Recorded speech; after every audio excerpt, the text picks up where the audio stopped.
সঙ্গীত দিয়ে দীর্ঘদিন ধরেই কোটি মানুষের হৃদয় জয় করে আসছেন Hridoy Khan.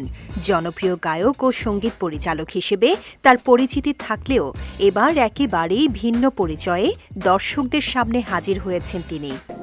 My name is Hridoy. And if I'm being honest, অভিনেতা ও নির্মাতা হিসেবে প্রথম স্বল্পদৈর্ঘ্য চলচ্চিত্র ট্র্যাপড নির্মাণ ও অভিনয়ের মাধ্যমে নতুন এক অধ্যায়ের সূচনা করেছেন হৃদয় খান। মুক্তির পর থেকেই নেট দুনিয়ায় প্রশংসার জোয়ারে ভাসছে এই শর্ট ফিল্মটি। আর যখনই আমি একটু নিঃশ্বাস নিতে চাইতাম, ইউটিউবে ট্র্যাপড প্রকাশের পর দর্শকদের প্রতিক্রিয়া ছিল চোখে পড়ার মতো।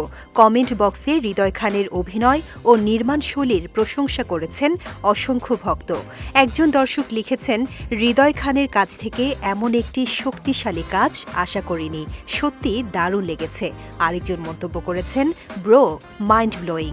অনেকে হৃদয়ের এই নতুন অবতারকে সাবলীল ও বিশ্বাসযোগ্য বলে আখ্যা দিয়েছেন।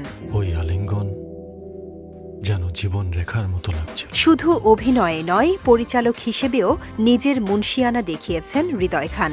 প্রায় ৩০ মিনিটের এই থ্রিলারধর্মী চলচ্চিত্রে নিউ ইয়র্কের আন্ডারওয়ার্ল্ডের অন্ধকার দিককে ভিন্নধর্মী ভিজুয়াল ভাষায় তুলে ধরা হয়েছে। বিশেষ করে এর সাউন্ড ডিজাইন ও সিনেমাটোগ্রাফি দর্শকদের মুগ্ধ করেছে। কেউ কেউ মন্তব্য করেছেন, ছবির শুরু থেকে শেষ পর্যন্ত টান টান উত্তেজনা ধরে রাখতে পেরেছে ট্র্যাপড।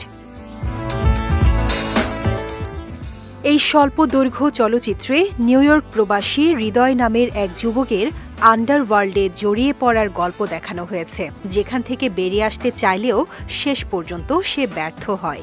ছবিতে হৃদয় খানের বিপরীতে অভিনয় করেছেন জনপ্রিয় অভিনেত্রী মোনালিসা।